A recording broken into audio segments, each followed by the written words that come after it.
né? Insuportável. E eu tava naquela Sim. fase, ai, desisto, não desisto, volto pro mercado, mas de pensar em voltar pro mercado é uma coisa que me arrepia. E aí Uhum. na época, comecei a conversar com umas pessoas, até que cheguei na Maíse, que sempre foi uma pessoa super empreendedora, né, e tudo. E aí, na época, ela falou assim, ó, tem minha mãe e tem uma outra pessoa que eu também conheço, que é quem fazia com ela na época. Eu falei, não, eu vou na sua mãe, porque se você é empreendedora desse jeito, tem uma fonte boa aí no negócio. E aí foi assim que Ah, nasceu essa legal. minha vontade de fazer, né, o processo com você naquela época.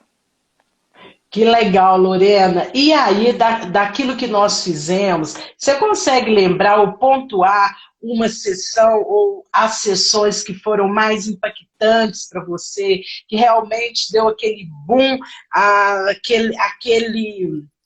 aquele despertar para o empreendedorismo? Olha, uma sessão que não teve muito a ver exatamente com o empreendedorismo, mas que foi fantástica para mim, foi uma sessão bem no inicinho que a gente fez, constelação familiar. Sim. Porque o que acontece no empreendedorismo é que a nossa vida pessoal, ela é completamente linkada, né, ao empreendedorismo. Então, fazer constelação familiar foi muito esclarecedor para mim, o rearranjo das coisas, né, e tudo mais. Então foi uma dinâmica, uma parte que já começou uma mudança bem significativa para mim. E Uhum. depois, mais para frente, eu não lembro certinho qual foi a dinâmica, qual foi o processo que a gente fez, é, mas foi o processo exatamente onde você me mostrou que sim, eu era uma empreendedora. Então, eu sou filha de autônomo, né? Meu pai sempre foi autônomo. E eu tinha uma crença limitante de que ser autônomo era péssimo, porque eu vivenciei uma realidade que, assim, quando meu pai não estava trabalhando, ele não estava de férias. Ele estava desempregado, assim, ele estava Uhum. sem serviço, sem trabalho, sem fonte de renda.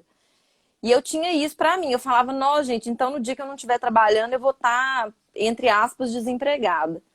E isso era uma crença limitante muito pesada, assim, para mim. E aí teve um momento do processo que você quebrou essa crença comigo e foi, assim, libertador. Uhum, legal. Eu quero voltar à constelação familiar, Lorena, porque eu tenho sempre falado aqui, mas às vezes as pessoas estão chegando agora, né, e eu acho que o aprendizado também, ele vai muito, a cognição, ela tem muita relação com a repetição, né, até a pessoa despertar. Eu costumo dizer que o processo das constelações familiares é um processo sistêmico e ele é muito sutil, que é um processo de energia, energia quântica. Não tem como você, de forma racional, perceber aquilo que acontece no campo morfogenético. Mas os resultados vêm, com certeza, quando você se abre para aquele momento.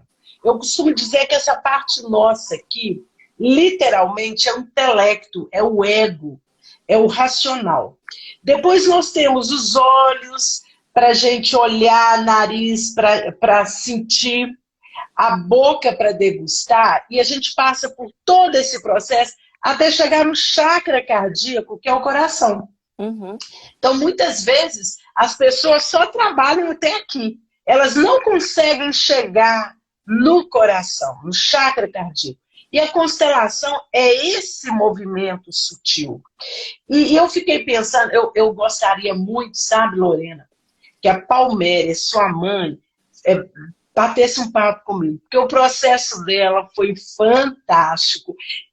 Eu lembro que você veio primeiro, depois veio Cris Fares, né, o Eu seu trouxe marido. eu levei uma enxurrada, né? O Cris levou um montão de gente, e sua mãe também. Mas outro dia eu a convidei a falar, não, Cleis, não estou preparada. Mas quem sabe ela toma coragem depois que ela Que vê ela que me viu. aqui a gente está batendo um papo, né? A É, gente não está nada tá tramado, nada está cadenciado. Eu acho que é isso que é importante, a espontaneidade. Mas sim. vamos voltar à constelação.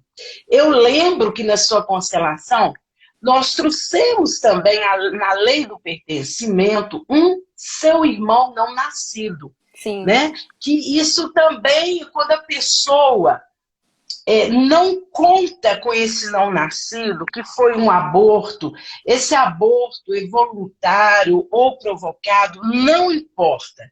Mas você não era filha única. E quando nós trouxemos isso para o campo, a sua mãe sentiu. Um dia ela falou comigo, Cleis, que interessante. Agora, quando as pessoas perguntam quantos filhos eu tenho, eu falo, eu tenho 2, só que um não está mais na vida. Isso é a lei do pertencimento. Então, o que acontece nessa situação de teve um aborto, eu não lembro, o seu irmão, o aborto veio antes ou depois de você? Antes. Antes. Então, na verdade, você não é filha única nem primeira filha, você é a segunda filha. E isso, na lei da precedência, da hierarquia, que a lei da ordem, conta muito. E, às vezes, os pais, eles não sentem. Quando teve um aborto, às vezes eles nem sabem desse aborto. E quando eu falo do aborto, por exemplo, um aborto voluntário, de forma sistêmica, até a pílula do dia seguinte, que é abortiva, é contado como aborto. Se aquele embrião teve segundos ali de vida, né, assim que teve a junção do óvulo com o espermatozoide, é vida. Uhum. Então, e quando você faz isso, você acolhe esse irmão, você vem para o seu lugar. O seu lugar de segundo filho. E automaticamente você está ajudando aqueles que vieram antes, no caso, seus pais. Esse irmão que a gente faz, eu gosto de fazer um ritual de batismo, eu dar um nome para ele, porque quando a gente dá um nome, fica mais visível, mais concreto que ele pertence. E depois eu peço para que a pessoa reconfigure o sistema dela, a família, mas numa forma correta. O que é a forma correta? O pai e a mãe atrás dos filhos, porque a força dos filhos vem dos pais. Uhum. E a força dos pais vem da nossa ancestralidade. Então, quando as pessoas depararem com isso, quando elas aceitarem, a vida delas vai ser muito leve, né? O Bert Helling, que foi o criador das constelações sistêmicas, um alemão que morreu aos 94 anos, ficou mais de 30 anos pesquisando, divulgando e praticando as constelações familiares, que antes elas eram chamadas de estátuas humanas, e a tradução melhor para o português ficou como constelação familiar. Mas veja bem, o Bert Helling diz que os emaranhados da nossa vida é o amor fora do lugar.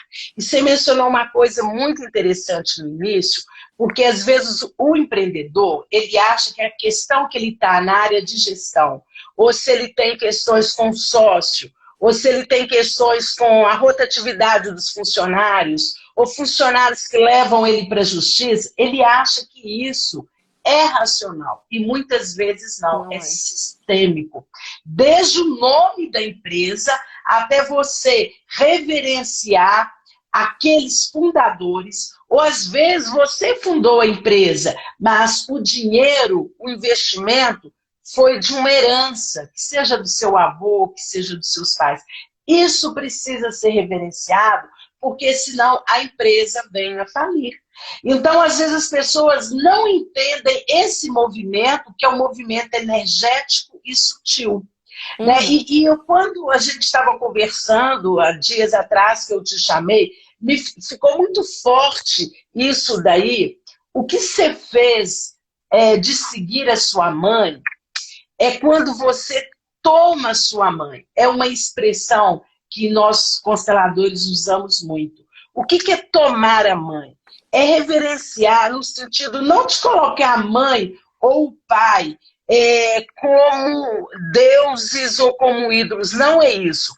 É você ser grata pela vida que eles te deram. E na hora que você percebe, através de uma técnica que eu usei, desafiando uma crença limitante, que era essa crença de que o empreendedor vai ser um falido, ou está sem trabalho, ou às vezes ele trabalha muito, porque você passou por essa experiência quando criança e adolescente, vendo o seu pai. Então, essa ressignificação, ela é muito importante. Então, eu tenho trabalhado e, ultimamente, eu estou desenvolvendo uma mentoria em grupo só com empreendedores. E é muito interessante, é a primeira turma, o grupo está pequeno, então eu estou fazendo um trabalho bem individualizado para potencializá-los. E as questões não estão nas empresas. Não está no negócio. A questão, ela é desenvolvimento pessoal e autoconhecimento. É família. Então, quando você coloca em ordem o seu sistema de origem, que é você, seu pai, sua mãe e seus irmãos, tudo traz uma clareza. Porque, veja bem, até as leis da constelação familiar são as mesmas leis da constelação organizacional. Na familiar, a primeira lei que eu considero é da ordem e da hierarquia, tem precedência quem vem primeiro. Na empresa, como é que faz isso? Quem tem precedência? Quem chegou primeiro. Então, às vezes, um funcionário que está lá nos serviços gerais, ele tem 30 anos que está na empresa, e aí chega um gestor novo e demite esse funcionário, ele sai muito magoado. Possivelmente, essa empresa venha a falir. Mas como? Ele não é sócio, ele não investiu, é a energia. Então, reverenciar aquelas pessoas que chegaram na empresa antes, porque elas também contribuíram para que a empresa pudesse lucrar, faturar e tudo mais.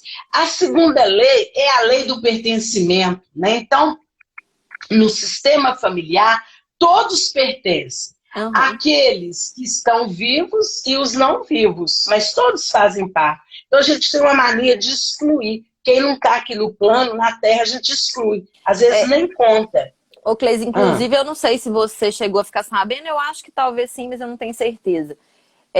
Quando eu comecei, né, quando eu e o Cris começamos na tentativa de engravidar e tudo, eu perdi a primeira gestação, né? Eu tive um aborto. E na época foi um aborto espontâneo, foi muito difícil e tudo. E a primeira coisa que a gente fez foi isso. Não, então a gente tem um filho, a gente deu nome para esse filho e a gente considera esse filho. Mas uma coisa que eu acho... E assim, e na época eu comentei muito, né, assim, eu comentei com todo mundo. Eu não consigo ser fechada, assim, com relação a essas coisas. E o que eu observei é que o tabu dessa questão do aborto, ela interfere muito, porque na hora que as pessoas falam assim, você tem só um filho? Dependendo da pessoa, eu falo assim, não, eu tenho 2, mas o primeiro eu abortei. Agora, tem pessoas que eu prefiro falar assim, eu tenho só o Bernardo, porque são pessoas que não têm capacidade, assim, de entender essa questão toda, sabe? É um assunto, assim... Essa questão da constelação familiar, eu sempre falo com as pessoas que todo mundo devia fazer, mas eu acho que tem um tabu por questão, assim, das pessoas não entenderem, assim. Tem muita gente que fala comigo, não, mas isso é ocultismo. Eu falo, gente, de forma alguma, não tem nada a ver. Não é. Sim. Então, vamos voltar aí a essa questão. É a lei do pertencimento, né? O seu primeiro filho. E, possivelmente, né? Porque essa questão de gravidez quantos filhos e tudo isso não depende de nós. Eu acredito que nós somos guiados, independente da nossa religião, e nasce através da vontade, da permissão divina. Né, para a pessoa ser seu filho. Mas isso é muito bom, Lorena. Quando eu atendo várias mulheres com problemas de engravidar, e uma das coisas que eu faço com ela é o batismo daqueles abortos que elas tiveram. Às vezes até em processo de fertilização mesmo. E é interessantíssimo. Assim que dá os nomes, se é católico, manda celebrar uma missa. Se é espírita, pede vibração para aquele espírito. Se é zen, se é uma pessoa que acredita na natureza, mas não tem religião nenhuma, eu peço para dar um nome e escolher um cristal, porque o cristal é o elemento terra. E pelo intermédio do cristal, mandar luz para a alma daquele ser. E é interessante que as pessoas, as mulheres, engravidam.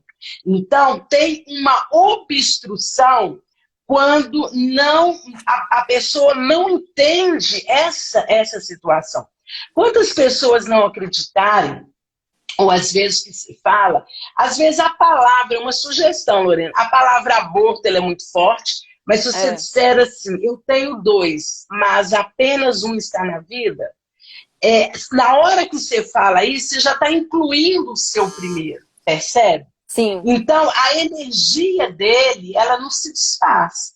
Ela está aí independente de crença religiosa, porque foi seu filho, né? Claro. 50% seu, 50% do Cris. Então, quando você fala isso, você traz ele para o campo. E quem mais vai se beneficiar com isso? O Bernardo, um beijo, né? Que já está falando, hoje livre.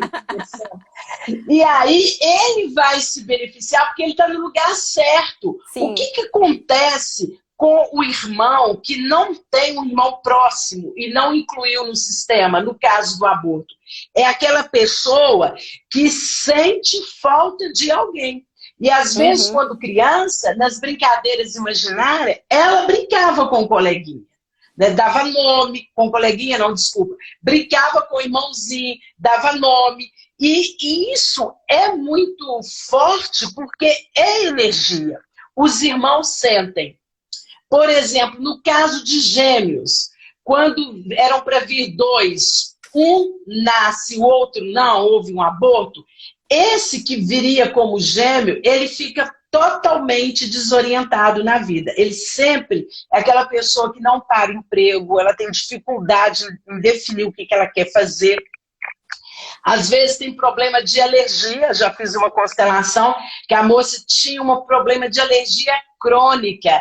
E alergia na leitura corporal é o quê? São relacionamentos. Então, a falta do relacionamento.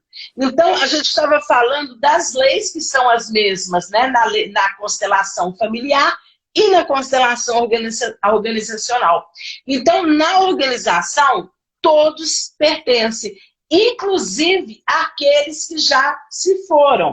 Eu comentei aqui, mas é bom falar de novo. Eu dou assistência, uma mentoria numa empresa, e há pouco tempo me ligaram, né, o pessoal do recurso humano me ligou falando o seguinte: Cleis, como é que a gente faz? Nós perdemos uma colaboradora para a Covid. A gente tem uma página que tem a foto dela, a gente tira, o que a gente faz? Então eu falei, deveria colocar uma frase legal, data de nascimento e morte, uma estrela. Eu gosto muito de representar quem não está na vida por uma estrelinha, que eu acho suave. Então, eles já tinham pensado e a frase foi, para sempre. Então, isso, quando a pessoa olha naquela página e tem para sempre data de nascimento e morte, ela pertence àquele sistema organizacional. Sim. Então, e vai levar essa pessoa que se foi, ela vai receber vibrações, que sejam preces, orações, luzes, onde ela estiver. Então, essa é a lei do pertencimento.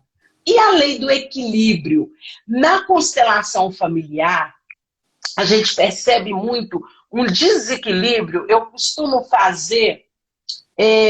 eu acho que quando eu trabalhei com você, eu ainda não fazia essa leitura de almas, que a gente vai sempre aperfeiçoando as técnicas, né? Claro.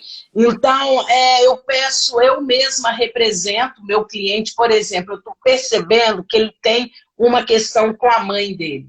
Então, eu chamo ele para a gente fazer essa representação, né? Ele é a mãe e eu sou ele.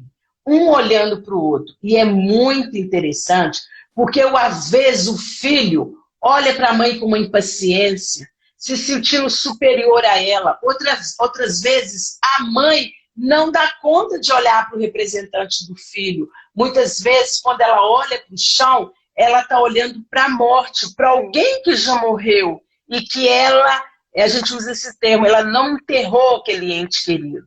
Então a gente precisa trabalhar. E na relação a 2, o equilíbrio, também é muito interessante, quando a pessoa, na hora que a gente vai trabalhar o romance relação a dois, e ela está com questões, né, com o marido ou com a mulher, fala, vamos fazer uma leitura de almas. Então, se for uma mulher, eu falo, eu sou você e você é o seu marido. Vamos olhar um para o outro sem falar nada. Primeiro, olhar, geralmente as mulheres proativas, elas não dão conta só de olhar sem não falar. Aí eu falo, não, vai só olhar. E é muito interessante. E às vezes eu faço isso, não é só com o marido e mulher, não. Às vezes com a mulher e o ex-marido, que em constelação a gente chama de primeiro e segundo marido. Então é tão interessante que quando há amor na relação, um quer aproximar do outro, eles se olham nos olhos. Quando a situação está muito difícil, um não consegue olhar para o outro. Então é comum as mulheres ficarem assim, sacudindo a perna, impaciente, batendo as mãos, tipo assim, nossa, não estou suportando mais. Ou então, um não consegue olhar para o outro, eles olham para fora, para cima, menos para o outro. Então, quando olham nos olhos, eu falo, tem amor na relação. Aí eu pergunto, quem é que está maior? Aí, às vezes, a mulher fala assim, não, ele está tão pequeno, eu estou tão grande. É desequilíbrio. Na relação a dois, tem que ser um aqui e outro aqui. Pais e filhos, pais e mães aqui e os filhos aqui. Quando invertem essa ordem, os filhos não dão conta de carregar, vamos dizer assim, a responsabilidade, o peso dos pais. Os pais dão conta. E com o passar do tempo, o filho ou a filha, às vezes eles acham que os pais já estão doentes, estão velhos, ultrapassados. Aí eles querem pegar tudo dos pais. Eles não dão conta. E outras pessoas que eu vejo muito querem ficar vasculhando a vida dos seus ancestrais. Então, a gente não deve vasculhar, porque a gente tem os segredos da família. Aqueles segredos que nós não daríamos conta de suportá-los, mas os nossos ancestrais dão. Então, a gente dá voz a esses segredos das famílias, mas ficar ali onde está. E, às vezes, esse segredo, ele vai passando. Aquilo que não foi resolvido numa geração, ele vai passando para a geração subsequente, até 7 gerações anteriores à nossa. Pode ser uma doença, pode ser um vício, pode ser um comportamento estranho, uma esquizofrenia, uma patologia, que nós vamos honrar os nossos ancestrais na doença também. Então, é muito simples, mas também é muito sério essa questão sistêmica. E o equilíbrio nas organizações, como fica? Equilíbrio entre os sócios. Há um outro equilíbrio que eu gosto de falar da relação a dois, entre o dar e o receber. Então é comum uma mulher falar para mim assim, nossa, Cleide, eu vim te procurar porque meu marido me traiu, sabe? É um ingrato. Eu fiz tudo por ele na vida. Ele fez curso superior, eu ajudei a montar um escritório, eu fiz isso e aquilo. Você acredita que agora ele me trocou por outra, mais nova? Então tem uma questão aí. Possivelmente, essa mulher, ela doou muito na relação. Então, quando a pessoa doa, o outro, às vezes, não dá conta de devolver. Então, quem doou muito, sente que o outro está em falta. E esse outro, por não dar conta de receber, ele foge da relação. Então, ele vai buscar alguém que não exija tanto dele. Né? Então, tudo tem uma explicação de forma sistêmica, né? Que às vezes a coisa não é tão simples assim. E como que acontece o equilíbrio nas organizações? Então, entre os sócios, não importa se um sócio tem 5% e o outro 95%, são sócios. Tá? Então, quando aquele que tem 95 não reverencia o seu sócio que deveria estar aqui, a empresa não vai bem. Então, eu atendo, não prospera. Eu atendo muitas pessoas que às vezes elas chegam para mim, tem um consultor aí de empresa, quando a empresa está bem capengando, ele fala assim, vai lá na Cleide. Aí a pessoa chega. Às vezes muito prepotente, né? Aí quando eu falo assim, tá, essa sua empresa vem de onde? Aí ele fala, da minha mãe, mas minha mãe é insuportável. Eu falo, então você vai falir, tá? Aí ele fica, já começou como ruim. assim? eu vim aqui ver outra coisa. Eu falo, só que tem leis universais. O que, que a mãe representa? Prosperidade e sucesso. E o pai é aquele que decola, que te leva para a vida. Se você não tem um bom relacionamento com seu pai, você pode ter um ótimo projeto, você não dá conta, você fica em círculo, sabe? Aqui não dá certo. Agora, faz as pazes com seu pai. Ele te deu a vida, não importa o comportamento dele. Então, nós temos uma tendência a julgar os nossos pais. E quando nós julgamos, nós nos colocamos superiores a ele. Aí a nossa vida não decola. Né? Então, é bacana, sabe, Lorena, de perceber isso e esse olhar que você teve, né, para sua mãe. Então, tem algumas frases sistêmicas que às vezes a pessoa tem dificuldade de perceber a mãe. Então, essas frases sistêmicas é o quê? Quando ela fala assim, agora eu te vejo. Né? E possivelmente, ao perceber isso na sua mãe, e quando você fala assim, graças a ela, eu estou seguindo a mesma profissão dela, isso é uma forma de reverenciar. Isso é muito legal. É como se sua mãe te abençoasse.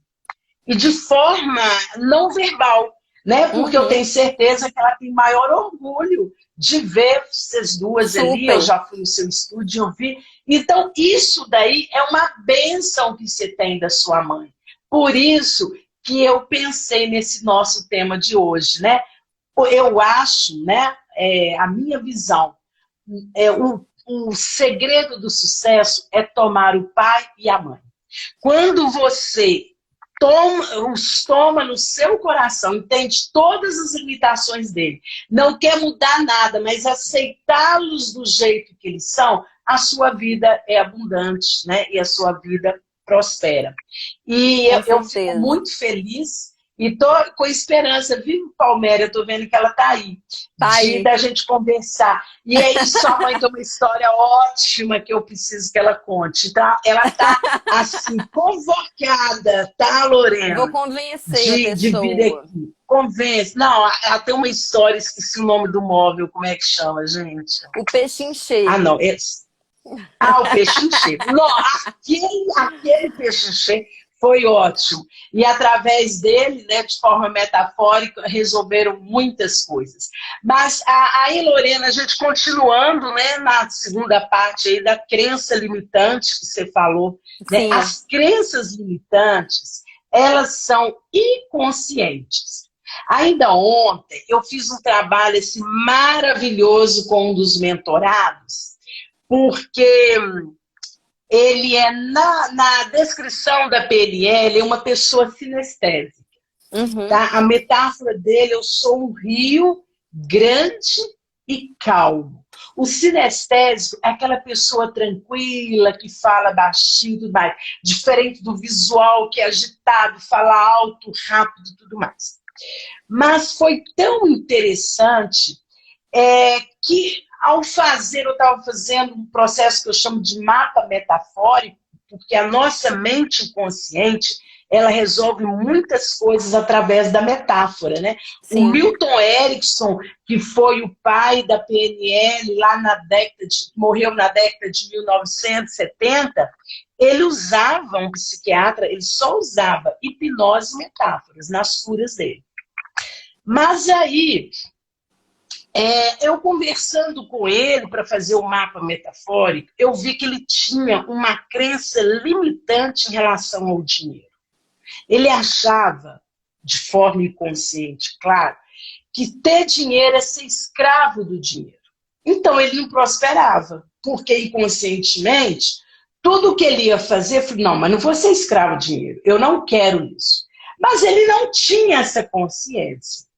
Então, ao conversar, e eu fui conduzindo para isso, então a primeira crença dele, que era uma crença limitante em relação ao dinheiro, porque se ele sentia que o dinheiro, se ele tivesse dinheiro e seria escravo do dinheiro, ele nunca ia ter dinheiro. E aí eu falei, então tá, vamos fazer as pazes com o dinheiro? Vamos remodelar aqui? Já vi que você não gosta de dinheiro, porque se você é escravo dele, né? E você fala, não, Cleise, não é isso não. O dinheiro é a solução. Pronto. Ele já trouxe a segunda crença dele empoderada. Na hora que ele despertou, ele mudou de o dinheiro é escravidão para o dinheiro é a solução, que até rimou. Pronto. Aí ele já começou a planejar o empreendimento dele, que eu tenho certeza que vai decolar. O que ele tinha ali? Uma crença limitante. Então, se a pessoa tem uma crença em relação ao dinheiro de que todo rico rouba, dinheiro é coisa suja, Deus não gosta de pessoas ricas. Você tem uma metáfora na Bíblia, né, que diz que nenhum rico vai passar como é que é lá da agulha? E aí a pessoa acha... É uma passagem bíblica que a pessoa fala que se você... A tradução, né, dessa passagem é o seguinte, você tem que preocupar mais com as coisas espirituais. Se você fica só no materialismo, não é legal. Mas a pessoa faz isso, ela faz uma leitura literal. Então, assim, Deus não gosta de quem é rico. Mas se Deus nos deu inteligência, nos deu vontade de trabalhar e capacidade, habilidades, e se eu uso o dinheiro para o bem, tá tudo ok. Claro. Inclusive, na evolução da consciência, que é uma teoria bacana, do Dr. Graves, ela vai de cores, do bege até o azul turquesa, tem uma fase da transição que é o laranja, que são as pessoas que buscam conforto, bens materiais, e depois que elas estabilizam, elas vão para a fase verde, que é aquelas pessoas que já não têm problemas financeiros, mas elas vão ter a missão de ajudar outras pessoas. Elas são ecológicas, elas fundam uma ONG, uma instituição, e vão ajudar de forma sustentável. E é interessante, para chegar nessa fase verde, tem que ter passado a fase laranja. Pelas outras fases. Porque não adianta, sim, porque não adianta você querer ajudar as pessoas, mas você não tem dinheiro para fazer isso. Né? E quando você funda uma associação, uma instituição, você tem recursos para fazer isso. E depois dessa fase verde, tem uma amarela que é a transição para o azul turquesa. A fase azul turquesa é a fase dos iluminados, a fase de Jesus, Gandhi, Teresa de Calcutá, Buda. Essa teoria da evolução da consciência, ela é muito interessante, inclusive para a gente pensar nisso. Né? Porque não tem nada demais você trabalhar um trabalho justo, honesto, querer uma vida de conforto. Né? Ter uma casa, carro, viajar. É isso que é legal também. E uma coisa que eu acho super interessante com relação a essas crenças limitantes é porque, assim, é muito individual isso, né? Às vezes, numa casa onde tem 2 filhos, os pais, às vezes, cometem... eu vou chamar de erro, mas eu não acho que é erro, porque pai e mãe não faz intencional, enfim. Eu acredito que todo pai e mãe está fazendo o melhor que dá conta. Mas, às vezes, ali no dia a dia, o pai ou a mãe tem algum hábito de falar alguma coisa... E tem filho, um determinado filho, ele pode ouvir aquilo ali e ele não vai ligar e aquilo ali não vai interferir em nada na vida dele. Mas, às vezes, o outro filho, ele pode tomar aquilo como uma verdade para ele e viver fadado a carregar aquela pedra ali pro resto da vida, né? E é exatamente isso. Às vezes, a pessoa não tem nem consciência de que aquilo ali que travou ela, né? Assim, uma coisa que aconteceu lá na infância... Tá travando ela na vida inteira. Às vezes na vida amorosa, às vezes na vida profissional, enfim, seja o que for. Então, assim, o adulto tem um papel muito forte sobre a criança e às vezes a gente não tem nem consciência. Eu, depois que virei mãe, eu comecei a entrar numa paranoia que eu falava assim, não, gente, eu tenho que tomar cuidado para eu não falar coisas que podem trazer âncoras pro Bernardo. Só que, ao mesmo tempo, não tem como a gente ser perfeito, né? Então, assim, a gente tem que tentar fazer o melhor e E às vezes, assim, se você lá na frente perceber que a criança tá com alguma coisa ancorada, enfim, oferecer ajuda para ela desancorar isso, né? E eu acho que todo mundo tinha que Sim, passar sim. por um processo desse, sabe? Assim, de poder se libertar dessas Uhum. pedras, assim, que a gente acaba carregando. Sim, isso é muito importante, Lorena, essa sua fala. O trauma, ele é instalado em questões de segundos. E aí a criança cresce, torna um adulto, só que ela tem essa criança interior, com feridas abertas, que são os traumas, as fobias. Então, medo que se tem de alguma coisa, não é um medo agora. Hoje mesmo, eu estava atendendo uma cliente, a questão dela era insegurança. E aí eu fiz uma regressão com ela depois ela falou, Cleis, eu nunca ia descobrir que é isso. Ela tem Uhum. insegurança agora com quase 40 anos, ela acha que não é boa o suficiente, embora todos falem que ela seja, ela não acreditava. Então, a questão dela foi o seguinte, ela tinha 7 anos, a mãe precisou viajar, ficar um tempo fora, uns anos fora, e deixou ela com a avó materna. Ela se viu no portão da casa vendo a mãe dela embora. Ali foi instalado o medo.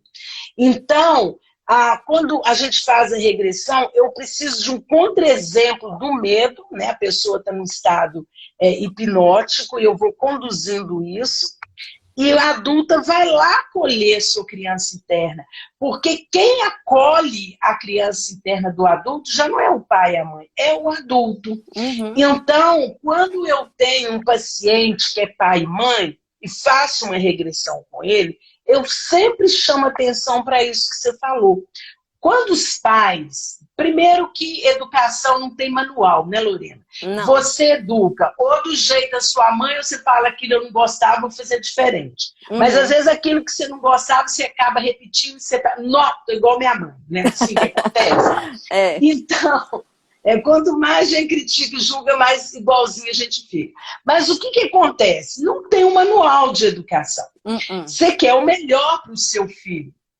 Mas no momento que você fez alguma coisa e que ele não assimilou ou ficou traumatizado, eu vejo pais colocando apelidos horrorosos nos filhos. Isso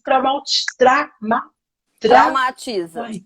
traumatiza. É o que a gente chama hoje de bullying, não é? É. Quando você põe apelido e tudo mais. Às vezes Então, até às assim, vezes, na você hora do estresse, aprendeu. o pai ou a mãe fala, você é burro, menina, não sei o quê, né? Essas coisas assim que Sim, saem sim. na hora. E às vezes a criança Sai na toma hora. aquilo E ali como aí, verdade pra ela e ela vai ser burra pro resto da vida, porque ela acreditou que ela é burra. justamente, justamente. E aí ela não lembra disso, porque o que acontece com a nossa mente consciente, que é como se fosse o disco rígido de um computador. O que a gente faz ali? A gente vai arquivando essas experiências. E quando a experiência da infância ela é muito grande, ela é muito dolorosa, uma dor muito grande, a tendência é que a gente esquece. Então, quando a pessoa, né, quando ela faz um formulário para sessão experimental, eu pergunto alguma coisa da infância, tem pessoas que não lembram. Cleis, eu não lembro de nada. É sinal de que tinha uma dor ali. Então, a forma que nós driblamos a dor é esquecer. Esquecendo. Mas a ferida está lá. Então, você falou uma coisa muito importante. Agora, os pais, como você e o Cris, já passaram para terapia sistêmica, é outra coisa. Lógico que uma vez ou outra, você vai depois falar, não precisava ter feito daquele jeito, É, podia ter claro. daquele... Mas, quando você tem verdade com o seu filho e quando você traz dentro da análise transacional, mesmo que ele seja criança, você vai usar um discurso com ele do adulto no sentido de ser ponderado, de mostrar para ele, você não precisa ser agressivo, né? Você não precisa falar, você não tem jeito, você puxou o seu pai, o pai fala, você puxou sua mãe, aquelas coisas, né, que É. começam ali, essa forma diferente de ser. O marido fala que é da sogra e do sogro, a mulher fala que é vice-versa, e as qualidades puxou o pessoal lá de casa. Puxou meu pai, puxou minha mãe, né? Geralmente a gente faz isso na relação a dois e com os filhos. Então, ter o cuidado do que a gente está rotulando os nossos filhos. Não é bom ou comparar um filho com outro, né? Às vezes, o filho mais velho, ele é o mais responsável, passou no primeiro vestibular, continuou vestibular, ou então fez não sei quantas faculdades. O filho do meio, o mediano, agora o caçulo, não tem jeito, tem pai, fala assim, já entreguei para Deus. Quando ele usa essa expressão, aquele menino realmente vai ser indisciplinado. Agora hoje tem todo mundo dando diagnóstico, né, de hiperatividade, déficit de atenção. E às vezes não é isso, às vezes o aluno ou a criança, ele é tão inteligente, ele tem uma mente mosaica, ele tem várias inteligências desenvolvidas, mas ele está com a adulta linear, pensa uma coisa de cada vez. E aí acha que o menino é hiperativo. Né? E hoje as crianças, elas estão vindo como seres mais evoluídos, né? Uma inteligência fora do comum, que às vezes adultos não dão conta dela, não é isso? Com certeza. Eu tenho minha netinha lá, de 2 anos, linda. Gente, ela manusear o celular, ela já vai pro YouTube e achar a galinha pintadinha. Você acredita um negócio desse? Pelo ícone, vai passando, não é? Então, assim... Eles veem as coisas uma vez e já é suficiente. Já, pronto. Então, é uma geração de seres muito inteligentes que está vindo aí. Então, às vezes, os professores não vão dar conta, os pais não vão dar conta, rotulam o menino de hiperativo, dão Ritalina, que o Brasil é o país que mais vende Ritalina no mundo, e aí para sossegar aquilo ali. E aí ele vai ficando, essa criança vai achando que a vida dela está num emaranhado muito grande, que ela não é tão inteligente quanto o outro, que ela precisa, sei lá. E aí tem uma série de traumas que vão formando, né, Lorena? E você falou aí de questão de professor, o legal depois que a gente faz esses processos sistêmicos é que a gente consegue fazer autoanálises, né? A gente consegue, às vezes, identificar algumas coisas sozinho, assim. E eu tive uma professora de português, que capeta aquela mulher, desculpa a palavra, mas ela, assim, ela repetiu tanta coisa que hoje eu tenho muito claro de que com certeza ela me bloqueou muita coisa, sabe? Porque ela falava com a minha mãe, assim, ela chamava minha mãe em reunião e ela falava assim, porque a Lorena precisa de ser um ser pensante, ela tem que saber ler nas entrelinhas. Olha eu, uma criança, na 5ª série, sei lá que ano que seria isso hoje, escutando a minha professora de português falar que eu não conseguia ler nas entrelinhas, que eu isso, que eu aquilo. Enfim, ela praticamente me chamava de burra com outras palavras. E aí hoje eu consigo com certeza.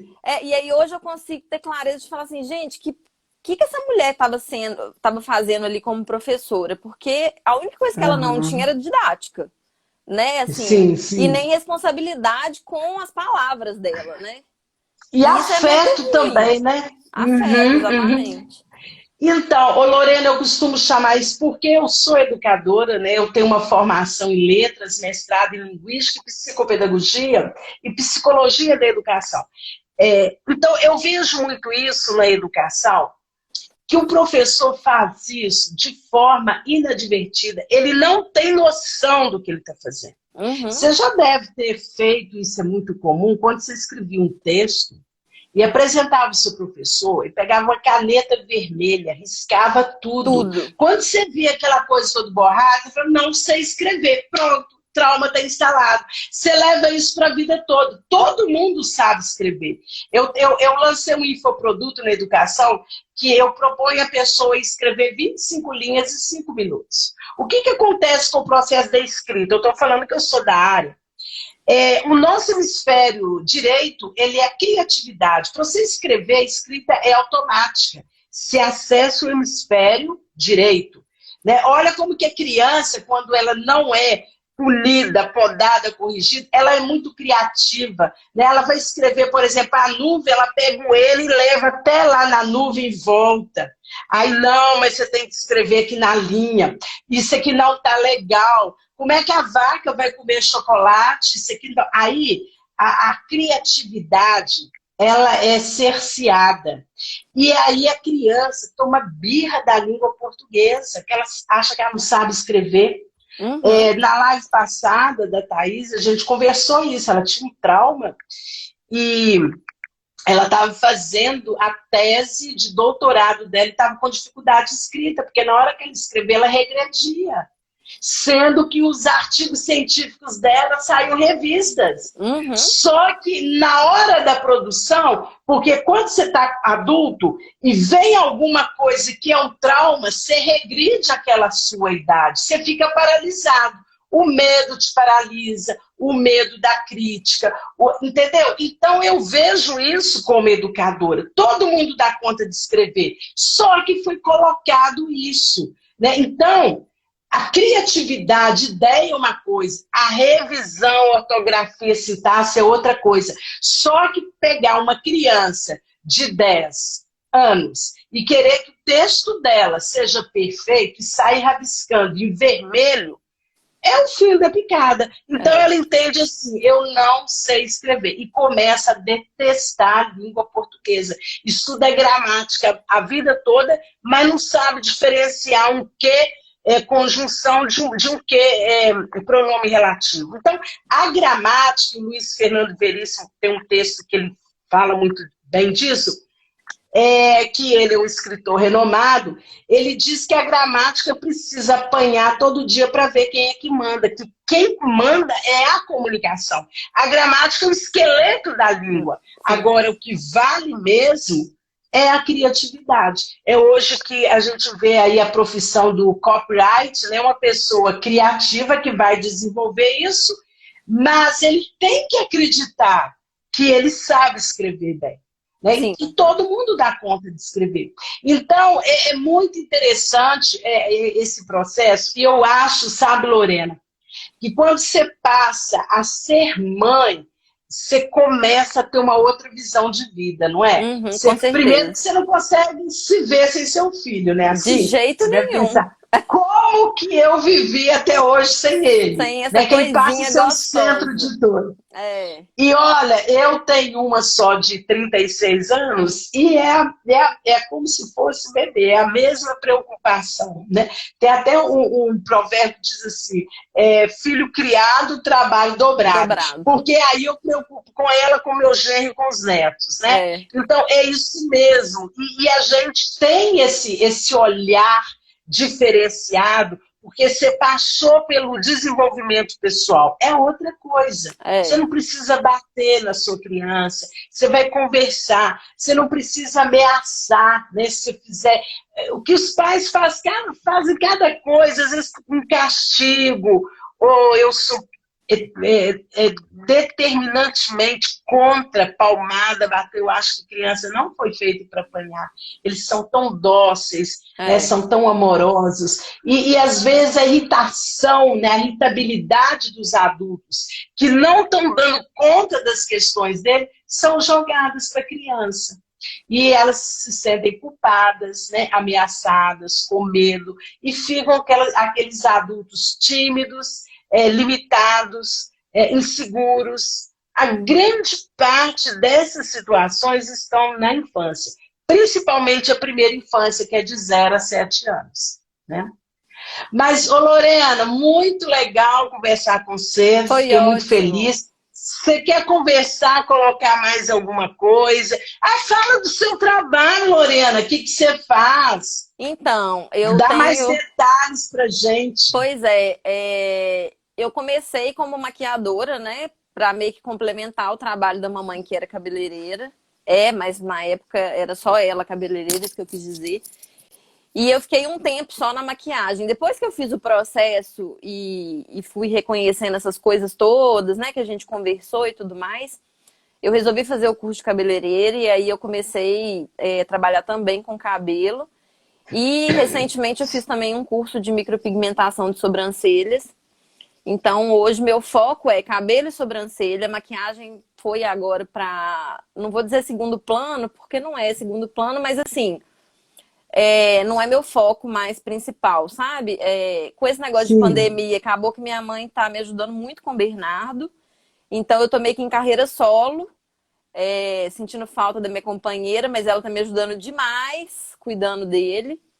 É, E aí, assim, não sei o que ela vai querer, se depois que ele for pra escolinha, se ela vai querer voltar ou se ela vai querer aproveitar para dar uma descansada. Mas, igual você falou, né? A vida inteira ela me chamou para abrir um salão, para ter um negócio nessa área. E eu sempre falava, mãe, de jeito nenhum, nunca vou largar meu emprego, carteira assinada, férias, 13º, de forma alguma, não, não, não. E assim, hoje eu falo, gente, por que que eu não ouvi minha mãe antes? Porque por mais que seja, né, assim, que o empreendedor encontre várias dificuldades, é óbvio, é, ser dono da própria agenda é muito bom. Eu posso cuidar do Bernardo e trabalhar ao mesmo tempo, e cuidar das minhas coisas, né? E assim, é muito bom. E eu acho que a Uhum. área que eu trabalho é uma área tão nobre, assim, né? Porque a gente cuida das pessoas, né? Eu cuido. Quando Sim. você cuida da beleza da mulher, você mexe Uhum. muito com aquela mulher, né? Tem mulheres que chegam, Uhum. assim, enfraquecidas, e aí depois que ela se vê mais bonita, que arruma o cabelo, que arruma a sobrancelha. Eu tô vendo agora o poder de uma sobrancelha no rosto de uma mulher. Então, assim, é muito bom porque eu recebo essa energia, né?